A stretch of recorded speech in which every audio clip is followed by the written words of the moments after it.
Sayon, bumili ka nga ng pinya. Okay, ma. Uy, pa! Bring me! Anong dali namin? Bring me, 2 pinya! Uy, Sayon, saan na yung inutos ko sa'yo? Sandali lang, ma. Oh, ayan na. Oh, ito na sayon. Okay pa. Oh, ito na, ma. Walang kapagod-pagod.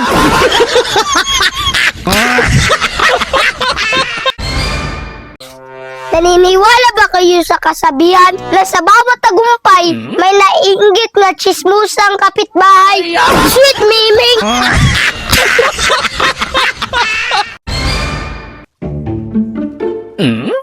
Sayon, kuwatong manok Bisaya dito sa kulungan kay mag-ihaw ta. Manok na Bisaya pa, no? Okay, naibog ko din sa Facebook ba oh? Okay pa. Oh, asa namang manok? Wa may matubag sa kuha digto ah. Wa may makigistorya sa kuha nga manok.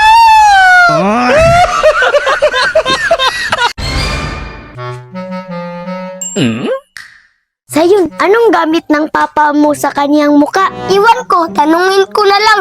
Paano ginagamit mo sa iyong muka? Bakit? Pumupugi ba ako? Hindi naman, para maiwasan lang namin.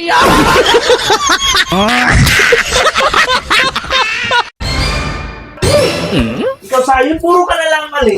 Bakit di mo sinusunod yung utos ko? Sa susunod na utusan ka, ilagay mo sa iyong ulo. Okay pa, Okay, bumili ka doon ng ketchup. okay pa. Sayon, anong ginagawa mo? Pa, nilagay ko na ang ketchup sa ulo.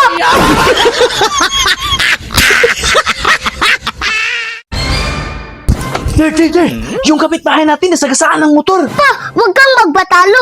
Masagasa ka rin ng sasakyan.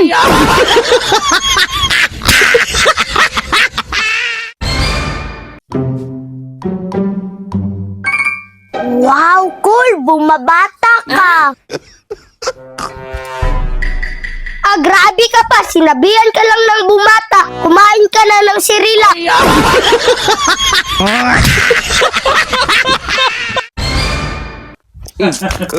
Pa, kung ikumpara mo ang ha-ha sa ha-ha-ha-ha, mas masaya pa rin pag may pira.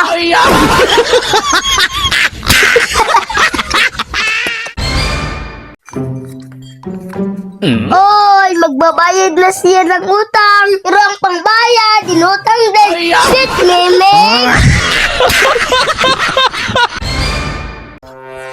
Uy pa, anong nangyayari sa'yo? Nagplano ako kung kailan ako aasinso. Ah, magtrabaho ka para asinso. Hindi yung puro plano, tapos walang trabaho.